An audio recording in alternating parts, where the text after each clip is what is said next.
Chiviti show. Mukai munzwa chiviti chadicho.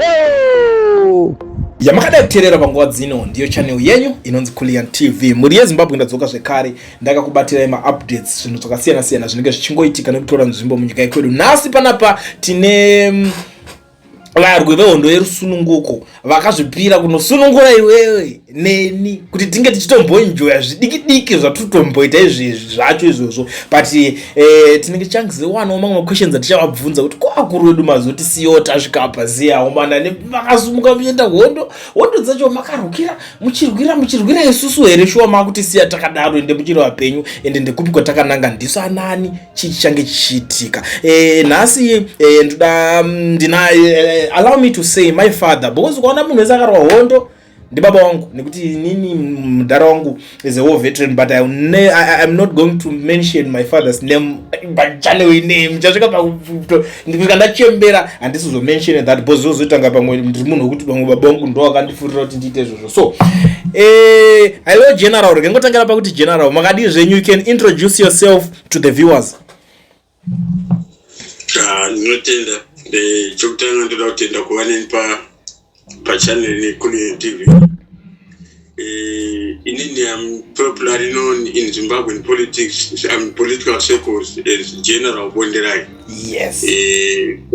Rinoskamane vakawanda, especially vakava resistance for a very long time to this date. Okay. Vanosakairoro. Vazhinji vachaziva haisiyo nyaya ndeyekuti zvandinazvo ndizvandofunga zvofanira kuenda kuvanhu. Ndiri musununguko ndakabva hondo kwenguva refu. Ndine vanhu vapenyu nhasi, some generals today, mabrigadier vandakaita rub shoulders navo during the struggle. And let me hastily mention kuti top on the list. Yes. Ndakagba hondo na comrade Mchena, former air marshal. Ndakagba hondo na comrade Chiwenga. Vamchena taingova Henry Mchena. Vachiwenga tavati Dominic Chinenge. Comrade Dominic Chinenge was my last provincial commander tienda kuceasefire. Okay. Kugaza province. Zvakanaka. Saka tisati tazopinda pane topic yedu yekuti tombonyazoziva kuti ndisanani kurwa kwamakadza hondo chinchichi tiri kuenda kupi zemaZimbabweans chinchichi. Makaenda kuhondo kugore ripi? Ndakaenda kuhondo muna 1975. Yo! Zvochokwadi ndimi vakatirwira imi. Alright, let's talk about this nyaya iri panapa iyi wedu. Ngatibatsiraneiwo isusu tinodzoka torasika tiri generation yechidiki. You understand zvandiri kutaura because munavo vana mazera edu anaya uro vamwe vahombo kwatiri chinchi vagara vanongobvunza ma questions every day kuti naye ana baba ndiona izvo zvaita manje pakaenda kuhondo kwacho takambonanga kupi. Ameno munokwanisa kuti jekezerawo in any way yamanzwa kuda kutanga muchitaurirwa panapa. Question iyi yakanaka zvikuru, yakakosha zvisingabviri. Chokutanga ndechekuti tichienda kuhondo. Yes. Takaenda kuhondo sevana vefu. Ndo shoko guru rataiva naro. Kwanga kusina zvekuti kune bato rinonzi bato ranhindi, kuna nhingi anonzi mutungamiriri wechakati. Nyaya yava yekuti mwana wefu enda kumabvazuva uwane chikwanisiro, enda kuChamhembe uwane chikwanisiro, ukwanise kuti pakumusha kuzokuba hondo usunungure nyika yako. Asi zvataiudzwa nguva iyi nevaiva mberi kwedu, yes, nyaya huru yataiti tinonogwira tanga tisina kodzero dzokuvhota. Okay. Tanga tisina kodzero dzokukwigwidza mavhoti munyika medu, zvingava zvigaro kana kuvhotera munhu chaiko, tanga tisinga kodzero idzodzo. Saka ndo nyaya yakava the very primary reason why vanhu vakafunga kutanga kuenda kuhondo. But muri kudzoka mondi confuse kuti tatisina kodzero dzekuvhota and then tarisai nemamiriro aita zvino kodzero dzekuvhota dzacho hatisisina futika takungovhotera MP chete tiri constituency yese inenge yakakura kudaro tongovhotera munhu 1 iye ozonotimirira tese amuone kuti kodzero dzedu dzacho dzabva dzabiwa here imi munotiwo kudini ipapapa tarasika vedu tanzwa tanetsekana ipapapa hatisi hedu pakuti pamwe isusu toda because isusu sevana vadiki tinoona kuzotaura nezvimwe matauriro asiriwo but imi munokwanisa kuwana even maway ekuti kauma tione kuti pamwe ndisu tiri kuoverreacta zvedu. Ndinotenda mubvunzo wakakosha zvikuru kuvana vemuZimbabwe, but not mainly kuvana vemuZimbabwe in general, but to the people vari muzvigaro kusanganisa mibato riri kutonga nevamamwe mapato angada kuzotonga mangwana. Nyaya iyo yakakosha kuti munhu wese aibata inzwisisa ararame nayo, pose pauchafamba politically unofanira kuti nyaya iyo mberi kwedzimwe nyaya dzose. Tabwira kodzero dzokuvhota varungu muna 1986 kuGeneva Conference vakatipa kodzero dzokuvhota, vakatipa package vakati hayi wangataurisana ngatitaura hondo yatigwadza ngatichindai kumusha tinotangira pakuti imi mutore nyika yenyu mutonge nyika yenyu muzvitonge. Notably, I want to say Robert of all the people, Robert Mugabe, Wakata came down this. That is the reason why it is not going to ceasefire in 1976 in June 1976 Geneva Conference. But this money of food they say utambisa nguwa. Tinouya kuna 84, I mean 4 years later, kuna 1979. Kwaitwa Lancaster Conference. Yekutaura nyaya imwe chete. Finally Mugabe agreed kuti tiende kuSomalia. Asi yakabuda kuGeneva Conference. Kuvapenyu vaivapo nguva iyo vachandipupurira nyaya iyi mangwana kana muzotaura pane dzimwe maprograms. Package yakabuda kuGeneva Conference muna 1976. Ndo same package yakabuda kuLancaster House muna 1979. Riri manje. Yes. Tive nokuhwisana zvakanaka kuti kana vachiti hatina kodzero dzokuvhota tinorevei. ZANU-PF, let me say back dating to 1975 pakauya Mugabe achipita takeover leadership. That was the birth of ZANU-PF. Though officially yakabuya muna 1987. ZANU-PF yakangovuya isina culture general majority vote, majority rule. Let's not lie to each other. Vamwe ndo patakapesana nayo from 1975 kusvikira nhasi takamama mairi asi taingopesana nenyaya iyoyo. Zvanga zvakaendera vanhu kuhondo nezvakanga zvakuvana naMugabe nanangagwa varipo nhasi ava zvanga zvapesana. Chitima cherevolution chakapesa anje. Okay. 1975 ndo pakabuda revolution yedu munjanji. Fast forward from 1976 Mugabe waramba. The reason why Mugabe akaramba was because he was not a legitimate leader by then. Okay. Wangaitwa declared nesuma comrades.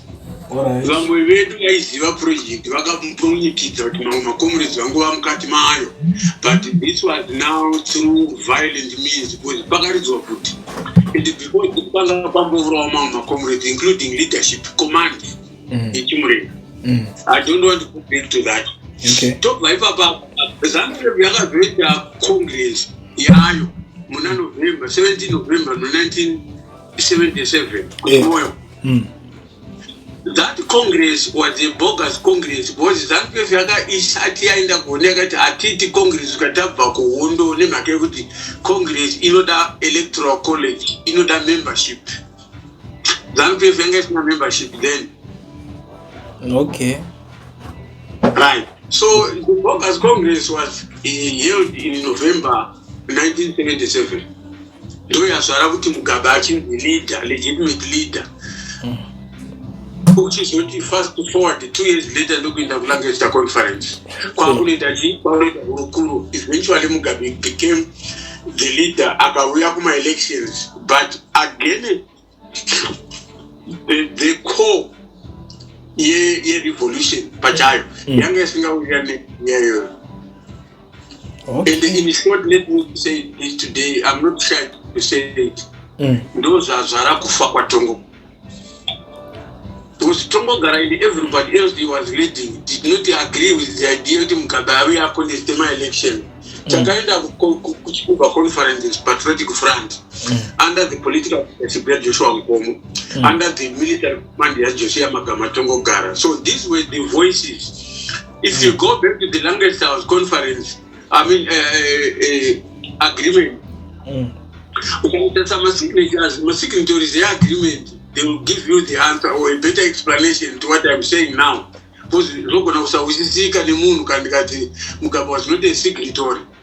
As you go especially when Wakango Batwa Wakaitwa, Wakaitwa Msaka, Wakamu, fast forward 1980. I was the liaison officer. The liaison officer at the district level, based Bachirezi for planters in hotel. Daba kumtanda wa table point go for Chipingo. Per province, la Kuganda Ivana per province. The general Chewinga na community mchena. Washikarapa Mandawa hotel Mashingo. Takaenda ku campaign. Tikanuta campaign yataka singa family kuiters, which I want to believe could die community Tongo Garawa for die TCE suma community that now the campaign. Okay. Yeah, fanongo tarira proof ita those are that issues my community pataka pinda independence. Te said the generality of my ex-comrade genuinely bona fide ex-combatant. Takaenda political pension. Let me say takaenda kunulata tikakanga about relations with politics. Oh.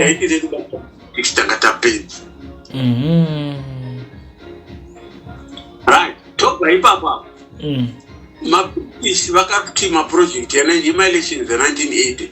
I want to be very frank I won't be shy to say the British my British Waka-Riga election in 1980 in favor of Mugabe.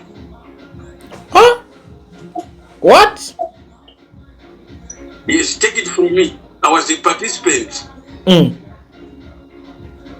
will go into details some other time, but I just want to give you a skeleton background. Yes. Because I see a big topic here. Yes, it's like because Mugabe Pachake from day one. The moment they are going to connect politics, he was identified by MI6 as a potential leader and very moderate. I could not kushandika naye. Ahead of Joshua Nkomo, who was a radical and believed to be a front in Soviet Union. Okay. Which is why my British support Mugabe through movement Mugabe throughout.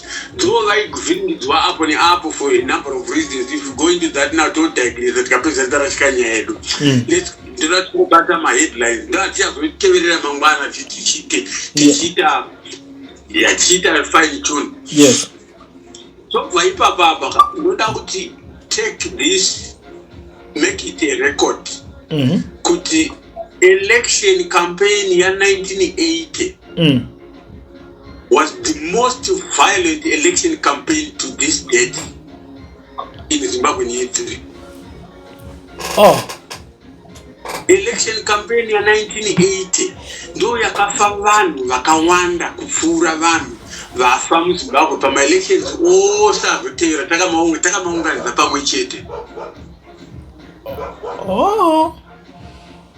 As we speak today, mabhonzo evamwe vanhu vakafa muna 1980 anowanikwa munana Gonarezho unana Hwange National Park nana Devure Range. Yes. Vanhu vaibulawa vasingapondewi. Vamuzenda former vice president kuMasvingo region yeMasvingo ndivo vanga vari leader wenyaya iyoyo vakaintrodusa yainzi branch managers. Vanhu vaitogwa nedzimotikari voendwa navo mugonare zveumuya utsvagwa miti mihombe vokwidziwa mumiti mihombe. Fiasco inoitika ipapapa for a few minutes yaiattracta mhuka zvibanda zvose zvemusango zvaiuya zvomira mujinga panoenda vaya vane pfuti vakawanda pavanosiya vaya vanenge vasiyiwa vakwidziwa muti vasina hembe dzaitogwa dzoendwa nadzo dzaizonopisiwa later from elsewhere. Kuti munhu aburuke muti pasi panenge patova neshumba panenge pana mapfiri akutogwirana position. And some of these places, if you go there today, unoona miti ina mabonzo yakatenderedzwa namabonzo akawanda. Unoona dai mabonzo emunhu aya, mabonzo evanhu. Okay. So tina zvakadaro akati one day. So ndiri kuti for record, election in 1980 was the most violent. Reason why yakava most violent, hakuna munhu waitwa tarake slogan muhondo kuti pamberi naMugabe kwati pamberi naMnangagwa kwati pamberi naJoni, hapakusina zvinhu zvakadaro. Slogan yedu yaiva pamberi neChimurenga, pamberi neGeneral Staff, pamberi neHigh Command, panga kusina zita remunhu rainzi pamberi naro. Okay. And yatakaenda ku-independence, yatakaenda ku-ceasefire, I will say more than 85% yemazanla combatants vanga vasingazivi munhu anonzi Mugabe. Vanga vasingazivi munhu anonzi Mugabe. And the more than 95% yanga isina kumboona Mugabe wacho. So patime yakanzi Mugabe wokambenekwa kwakadimozwa slogan yedu pamberi naPresident Robert Gabriel Mugabe. Ndo slogan yaitoresa vanhu wakonawo kuda slogan iyoyo. Nyaya yakavurayisa vanhu kunyanyanyanya muna 1980. Hey. Right. Tobva ipapapo takuenda 1985. 1990, 1995, 2000. Yes. As ZANU-PF, hatina patakaita free and fair or credible democratic election. Not even one. Saka maizvifambisa sei? Maita zvekudiwa, right? We'll come to those details. Yes. So continue zvenyu. Tichazodzokera. Yeah. Tochipedzisa tichiti. Tisina patakawina election. Vakafanana neni, the bona fide cadre wakatakura pfuti. Wakava nePovu Mbesi, achiva naChimugwido Mbesi, akava naMujibha Mbesi, akaenda naMujibha kuAmbuzha, akaenda naMujibha kuReda chinobva navarungu, akabhondwa Mbesi navarungu ana Mujibha naChimugwido. Ndaigadzwa moyo each and every election. Nenyaya yekuti hakuna election campaign isina kurohwa vanhu, hakuna election campaign isina kuvurawa vanhu. Munhu waifira kuti une opinion iri different from the ruling elite, including all the cadres within the party. Vakawanda vanhu vaiti izvazviitis, but they would end up vaitwa silence nokubviswa panyika. So I just want you to understand why I cannot be part of ZANU-PF today. I could not be part of ZANU-PF throughout the journey that we moved or we traveled, because taisiyana nezvatakanga takabudira mudzimba tichiti tinenge tiri tichienda kunoita zvataenda kunoita. Right. So tapedza ipapo ndauda kuemphasize point yokuti takagwira one man one vote. Ndo yaiva language, ndo yaiva slogan yema-founding fathers, not mana Mafikizolo vana Mugabe, but ma-founding fathers e-politics yeZimbabwe. Ndo yaiva nyaya nyaya yeland home taiti vabereki vedu vakatorerwa land yavo. Yes. But taiziva kuti kana tangowana right yokuvhota anowana kuti tikavhota tikaisa hurumende yedu isusu muofisi tobvisa hurumende iyo yataibvisa isusu tatisina basa nayo. Chatatine basa nacho is the system yaiapplywa nehurumende yaivapo. That's what we're fighting against, not necessarily the color or the race. But the system. Isitabvisa hurumende yaSmith, hurumende yatakaisa isusu yakauya nesystem yangari western yaSmith. Yakauya nedictatorship yangari western yaSmith. Hurumende yaSmith yakanga isingabi. Hurumende yaSmith yakanga isina corruption. If someone tells me today the economy yakaurawa necorruption, I mean yakaurawa nemasanctions, ndokuhanga tichiseka moyo ndakanyarara bosi, vanhu vacho havatauriki navo bosi, havafungi. But isusu takatanga kuuraya industry toga systematically, deliberately, methodically and well calculated. Pakangwanzi naMugabe ma-industry move from Bulawayo to Harare kuchicreate wachitungwiza. If anyone ever told you kuti kuuya kwachitungwiza was the idea yanga yekutransfer industry from Bulawayo to Harare. Ndozvasara kuti tive nechitungwiza. In the minds and the ears of many of the majority, you have a development. Okay, all right. That was comparative. It was sell the elite yanga the project. Yeah, but it was a deliberate strategy. You could have degrade Bulawayo and Matabeleland in general. Hey. Yeah. Kinema policies that were formulated. Some of the best policies you can talk of today on earth. That are formulated by the government.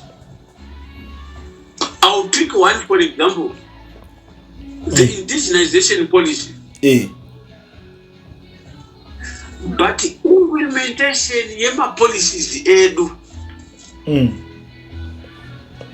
Do yangari criminal, yangari crooked, yangari corrupt, yangari diabolic.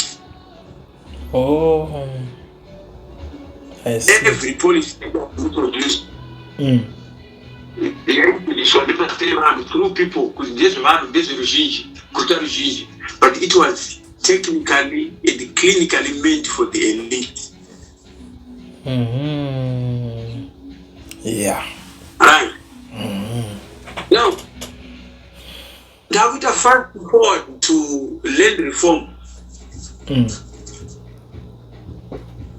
Tabuda mu referendum. If the Tilim outreach referendum, I was a participant. Type information kuma intelligence operatives. I remember, I wouldn't mention my names today, but Nilvana like my note. Kutivarume Musangano Akuchina. Something if is dead is no more. But kunewa kanizwa nitara mashoko yuwayo. Wakatura kuti I was on Changirai talking point. But ndaitaura zvandaivona background. Okay. And then my result referendum machingonobuda. Zvandanda report inini was confirmed.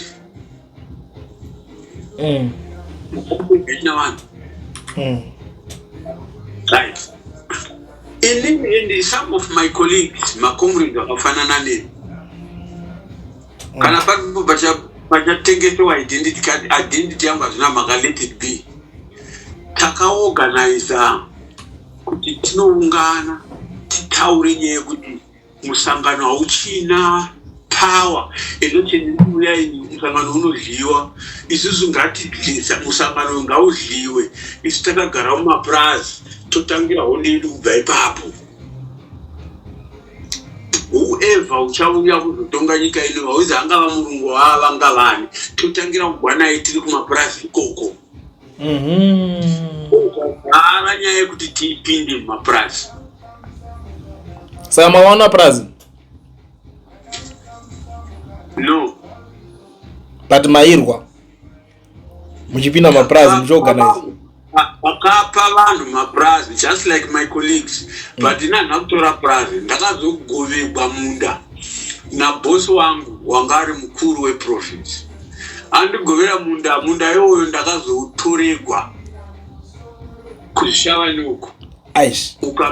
Ukapuwa pote akavaka chikoro chake, ndo wanga uri munda wangu yo, ndo ranga riri ploti rokutanga uchibuda muzvishava nemasvingorodi. Yowe. Ndo pane chikoro chapote izvezvi. Saka in short tiri kutaura kuti zvese it was in vain zvamaingoita kwakurungoitirawo muchingoitira vamwe.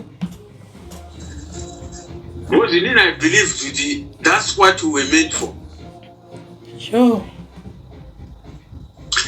Tapedza zvese tapfuura tatifambei vanhu vanogovegwa minda tadididi tafunga program yekuti toempower sei vanhu tobetsera sei vanhu kuti vakwanise kurima, because kana munhu achirima nemombe dzake nemvura yaMwari hapana improvement yatinge taita. Isi tatora mapurazi anga achirimwa navanhu vanga vari mechanized. Ndopatakatanga program ye-mechanization. Okay. Nana ainzi Morris Watunga anga ari principal officer kwamai Mujuru ari vice president time iyoyo. Ndiye anga ari head wechiprogram chatakaita code name kuti Ziada. Idea yedu yave kutraina mafarmers, then tososa farming equipment, vanhu vova mechanized, voita farming for business.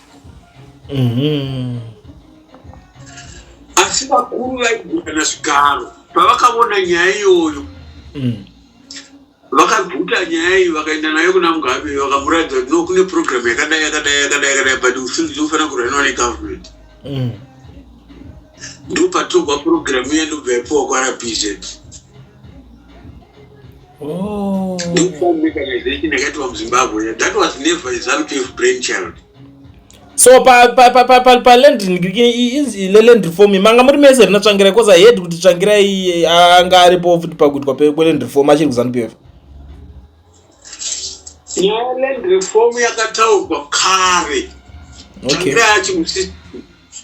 Tsvangira ndomwe vanhu vakataurisa nyaya yeland reform. Okay. Achiri secretary general kusati kwambofomiwa zvibato izvi. All right. Kuchiri kuitwa willing seller willing buyer funded by the British, the Americans and the Australians. Oh. But that family yakabenefita a minority, yakabenefita the elite. Hakuna ordinary person wakaona prize nguva iyoyo. Maprize ese aitengwa maminister, machinyi, big people. They are madzevakuru. Tobvapo toenda panyaya yekuti chii chinonakidza pakuzi Zimbabwe ine heroes heroes program kurecognize vanhu vakashandira nyika. Yes. Selflessly. Mugabe wakaenda kuhondo yogwiwa yagwiwa kudhara achitungamirirwa naTangwena, assisted by the special branch. Zvinosika mwana vashoma zvinhu zvadakutaura panapa. Ini ndakaenda ndoga neshoka dzangu ndikabva honosvika yapera. Nhasi ndikafa I will die and be buried a pauper because I've got nothing. asi hazvanzi Mugabe, Sabina Mugabe raingova hure rataingoziva tose, ndo zvatomuzivira before independence. Wakati wa national hero ana kurwaondo kupi I don't know because mimi ndima muri moka muchitobvuma kuti aitwe ka hero. Ndiri kutaura Jehovah vanondiwa. Ndiri kutaura chokwadi chakaitika paupenyu. Tangwena wakagamuchira Mugabe, akachengeta Mugabe, akamuperekedza, akamuratidza kuMozambique, akaitwa national hero. Ko ini nevamwe vangu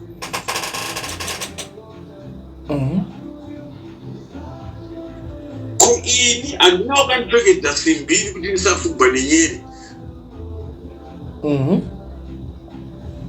Handina wakandisagaku muhuro kuti ndiende kuhondo iyi. Handina wakandipa discipline, handina wakandipa devotion and determination yandakava nayo kusvikira hondo yapera. Ndine vakawanda vandoziva vakati ninge wakafira apa tikamufushira apa, nanhasi vamwe vacho vasati vabvisiwa mumashallow graves atakavachengetera. Zvatoziva tese izvezvi, but ZANU-PF yakakangamwa zvose izvozvo. If you go to Chimoyo, vana vanochema usiku, nguva dzine dzikoridzwa mhiri kuya. Vachimanya vana vachitaura ndopamuya pandivete, but what are we doing about it? Nothing. Let's forget about my benefits. We were not mercenaries. Let's accept the economy run down. Fine, that's okay. But in Indo Zik, as the end for US dollar, minister for US dollar. Wakati wanakuwa pension wanakuwa US dollar, ilindo kuwa Zik. Isina charnotinga. Lesi nika US dollar pamsoro. What do I get from that? Asina mapa. Asichoni kwata kukuvura zveseka. Nditoti kune vanhu vakanga vari vanana, vamwe vaiva muchiuno mamadzibaba avo, vamwe vakazozvagwa well into independence, vamwe vakavana vevanhu vokwana Muzoriwa, vanhu vachina masa, vana Mutsvangwa, vana Chiyangwa. Then azviti vanga vari maBSAP, just like David called that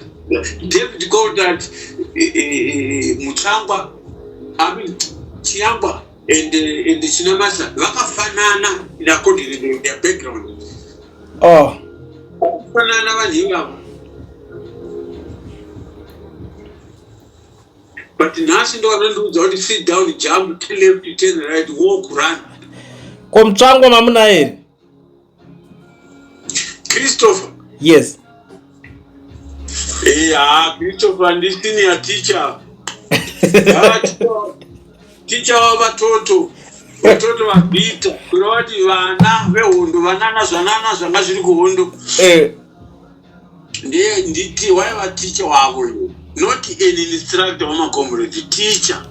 Saka what are we saying here? Are we saying kuti Christopher haana kutorwa kutopinda musango? Kwani. Zvatanga vacho, alright. Achaure pastatement chiro press statement ndakabva rakatosvika gwarakati ndakaupa zoni yakati nanyingi komanda waivalingi ngakuda azitaure izvozvo Mutsvangwa. Alright, iyi kai general toda kuti tigumire panapa introduction yedu, boss zvatotanga kutonakidza izvo, tichabva tichazosangana papart 2 tichinyatsoonesana zvimwe zvinhu zvezvidowning. But I don't know kana mune rimwe piece ramamuda kugara matisira kuti tikwane papart 1 intro ine. Because zvatanga manje. Ndoda kungopedzisa nenyaya yechicriminal. Yes. Chokuti ZANU-PF was born a bogus political entity, ikararama nechicriminal nechibhinya kusvikira pairi nhasi. Ende chakupendekwa chibhinya chacho navamunangagwa netimu yavo. Vakunyatsa kuchipendera because kana vachitiitira Cable 3 iya ndezvokungoti vamwe tiri kuperiferi. Dai ndandiri mupolitical elite yenyika. Even if I was an MP, I was going to be one out of the 350 people. The Cable 3 should not be entertained in the first place because it seeks to reverse the very reason why people fought, the very reason why people died. In their tens of thousands. Zvokuti pamunangagowedzera makore kutonga handina kana basa nazvo zviya, but nyaya yokuti vanhu havagoni kuvhotera mutungamiriri wavo. We are moving from the majority vote to a minority vote. Yeah. Nyaya iyoyo Mwari ngavandiregerere wangu. Right. Ngavandiregerere wangu. All right.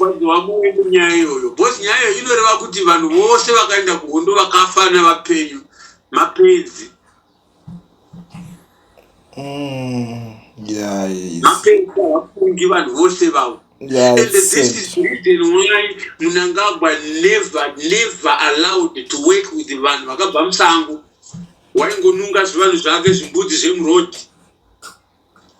Yeah, it's said. Sit down, John Fragate. Yeah, it's said. Yeah. Lastly. Yes. There is no selfless person who was There's not even a single person and a selflessness. Yaka demonstrate wana Chiwenga from 2017 to this day.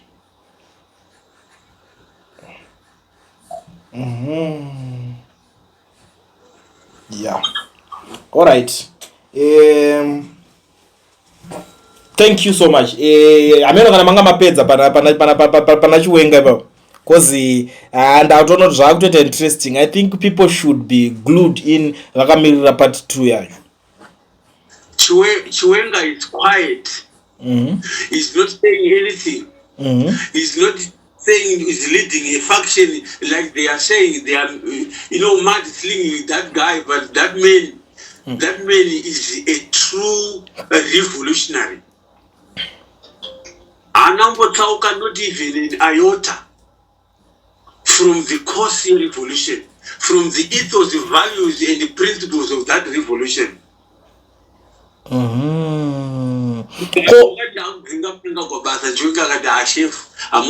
Vice president. Because the vice president was a good man.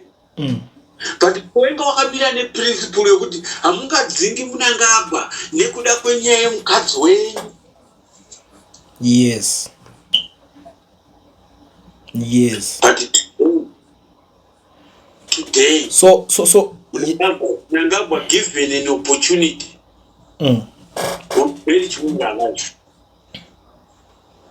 So are you saying here kuti vafana vechidika vari kuti isusu tiri support Chiwenga gore guru what zvakasiyana?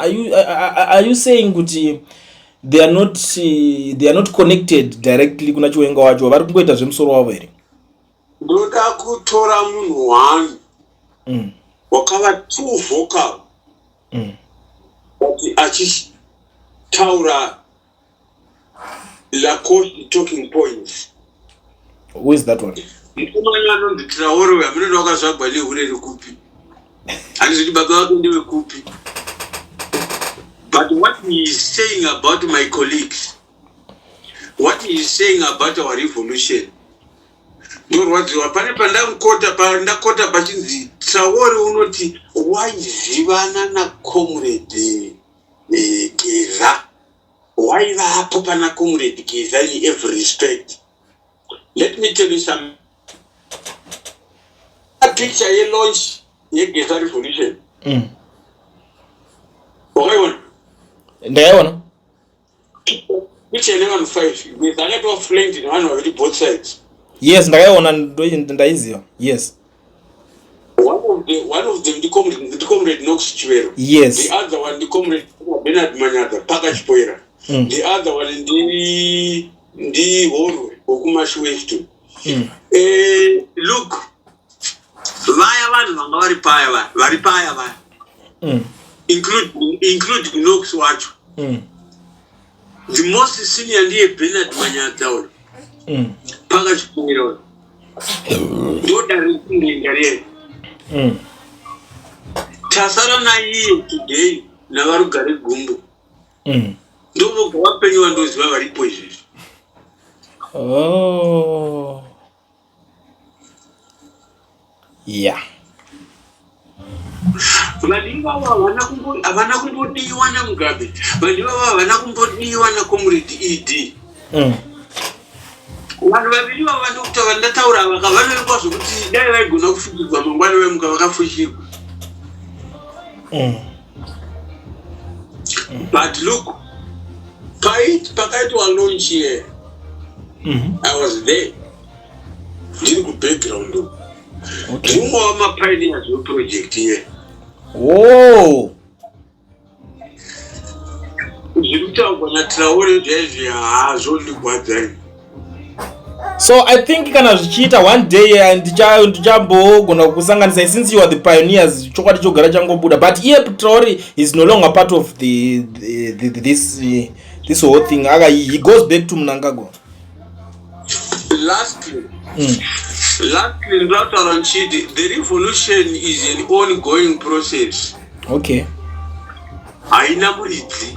All right. Vakati geza revolution vakadero tikadongorika zvakadaro because you don't correct vanhu vanosupporta kana vakarashika but kana as long as it doesn't offend your project unongonyarara. Okay. But the revolution haina muridzi. Okay. A revolution is an entity on its own. Yakatomira yakatokwana yakadaro. Ine members anopinda achibuda achiinda vachifa vachiuya vamwe. All right. That's a continuation of the revolution yakatangwa naNarudumura. Contrary to what all idiots say, kuti kwanzi vanane handa ndo vakagwa first Chimurenga. Kupi? Yeah. Vakagwa kupi? Yeah. Why are we downplaying our founding fathers, our true heroes? Munoti kwanjiro pemuna wakatengesa nyika neshuga. Why musina kuita open iwe public debate munyika navanhu vane facts and figures about this history? And the last thing, history Zimbabwe pachayo haina kumbonyogwa nevanhu vakaiita. Vanhu vamwe vacho they are still alive today. Tiripo. Okay. But kuni vakatopapo before us vapenyu nhasi vanogona kutiudza kuti first battle, the first Chimurenga rakagwa kupi, rakagwa navanani. My great grandfather is one of those warriors vakagwa battle really. Sekuru vababa vangu vari utora muzvikasi. Vakutouya kusecond Chimurenga ndakuda kupendera introduction. Yes. Second Chimurenga zano inoita mukurumbira kuti kwai ndo yakagwa Chimurenga chokutanga chechinoi battle cha 1967. Second Chimurenga. That was the fifth battle of second Chimurenga. Chimurenga chakatanga zano isati yavapo. Okay. Kana kune vanhu vanonzi vakapanduka pakatanga slogan kuti pasine mhandu pasine vapanduki. Vanhu vakapanduka mukutanga ndivana Mugabe.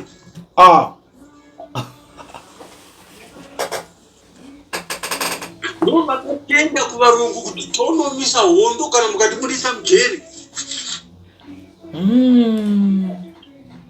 And the Babuda Mugere, they tried, they did their best, which explains the 5 magitanti akaitwa Mchimurenga. 5 magitanti akaitwa Mchimurenga. Hakuna akaitwa Nurungu.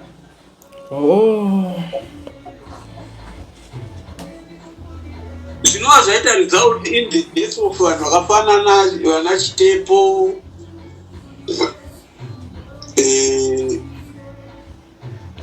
nevamwe vakawanda vasina mazita vasina kutaurwa nezvavo.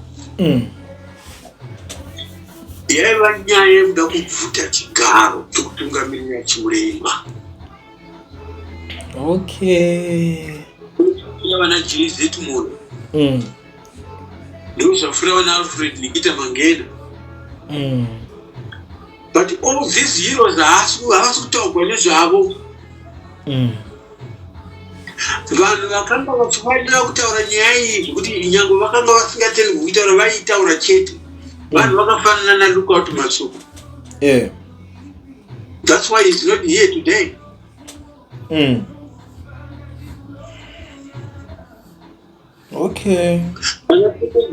Ndosaka vasipo vanhu vose ndo vanhu vaidero vakati ngatinyorei nhoroondo yechimurenga chedu, mafacts and figures ndewaya. Imakaumira kumashure makaona taita izvi, imukauya kuti tikaita zvitose, nhasi tiri pano tose, ngatinyorai zvinhu zvedu. But today, all those people were systematically eliminated. Havako. Saka hakuna munhu anonyora nhoroondo yechimurenga cheZimbabwe because vapenyu vanotonga vacho. Zvikanyogwa zvinizvi hakuna kana unoda kuwa zita ravo.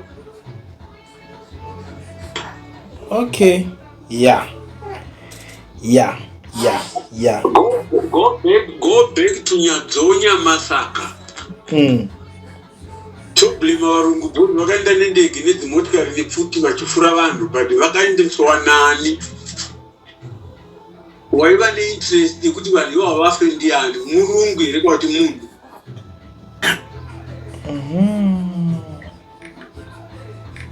That was a revolution devouring itself. Vanhu vakafira paNyadzonya vaya.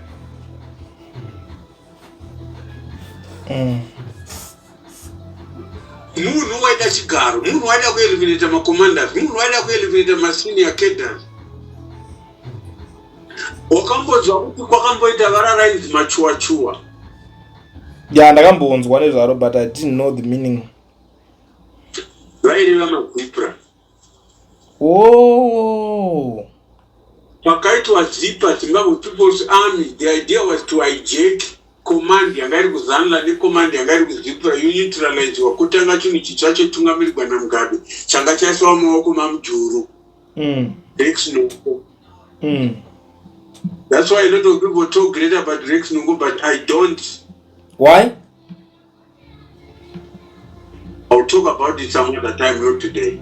Alright. Vakauraya kuZIPRA kuMozambique nokuTanzania. Mavurayi kwakaitwa maZIPRA angava muNational Army 1982 kuKonimara nokuChitungwiza. Zvazova madividends. Vanhu vaivurawa vachiurayirwa kuti maZezuru, maNdebele, maZIPRA. The idea was to cleanse Zimbabwe of that tribe and its people. Vakashanda chavanga vaita vanhu vose vaya. Saka maZIPRA vachiurawa kuMozambique. Kokogara wakaapproacha Alfred Nikita Mangena akamuudza kuti iwe vana vanopera newe unofavo. Find a way yekuti vanhu vabude muno vadzokere kumusha kana vadzokera kumusha. They will find their way maybe to Botswana or Zambia some other time, but ngavanange kumusha vabude muteritori inokontrolwa neZambia. Because vari kuurawa vanhu, vari kuurayiwa, vaivurawa usiku vavetu. Saka kubva kuMozambique kwavakaenda vari mumota vavasingazivi kuti mushando kupi, saka vanonzi kwavanovata vanovata vakatarisa kunovira nezuva. Vomuka vakananga ikoko ndo mabudiro avaita usiku vachitiza mumakempi. Saka famba mukati mose mavari vomuya munana Mwenezi, Chiredzi, Mberengwa umwe vachirashika munana Chipinge mese. Ndo kwainzi kuchuwaira kwacho, ndo pakanzi machuwa-chuwa. Oh. That is the introduction iripa. Thank you so much. Tinosangana pane chikamu chinotera. Maita basa baba vangu. Tendangu. Sharp. Muri Zimbabwe. Muri kuda let me use this one. Inoyozoite. Kudarege. Muri Zimbabwe. Muri zvinzwa here. Haisi tinozongoreka tango kanda joka vanhu makavarairwa. Pane nyaya dzakawanda. This introduction ndanga ndichinyora zvinhu down because I know kuti a lot of you guys will be asking you will be asking kuti why is it ongochitanga ngochimbobaya phone paside, why what's wrong with you. Ndachitubaya ndichilista down ndaona pabuda 20 episodes dzatati chibuda dzichada kubvunzwa one by one. That is the reason mamuchona vanga vachiti iyo tinostaura nezvayo, iyo tinostaura nezvayo, vachingorowa ipapapa. And the introduction was supposed to be 15 minutes but tatazoramba tichingosqueeza yakadarika pa 30 minutes tikasqueeza futi tikataiwa regadza tichigumira panapa because nyaya dzakawanda dzinotaura nezvadzo. Vari kuvehondo resununguko zvatiri kutaura panapa muri yeZimbabwe tiri kuti chikwa vese vari kuvehondo resununguko uyai ende imimi uri kuziva kuti baba wako ambuya vako ani vanga vari muri wehondo resununguko vatengere data vauya vatiudze ngavatitaurire zvese taneta nekuudzwa panyepo so that uyu paanozoitawo zvaanoitawo kana kuti anachiitawo zvaanoita ikoko chokwadi chacho chinechizikanwa chabuda. And please always remember kuti chokwadi chacho chakabudira kupi. Handina munhu andinopa phone number dzemunhu pano chero mukauya mukandibvunza ndezvezvenyu muchadhakwa handite izvozvo. Ndinongokupai nyaya chete vachiva vanhu vachingotaura zvakasiyana siyana zvavari kuda kuita. Kune vari kudawo kubatikira pachivhitivhiti vachitaura, feel free, channel ndeyenyu.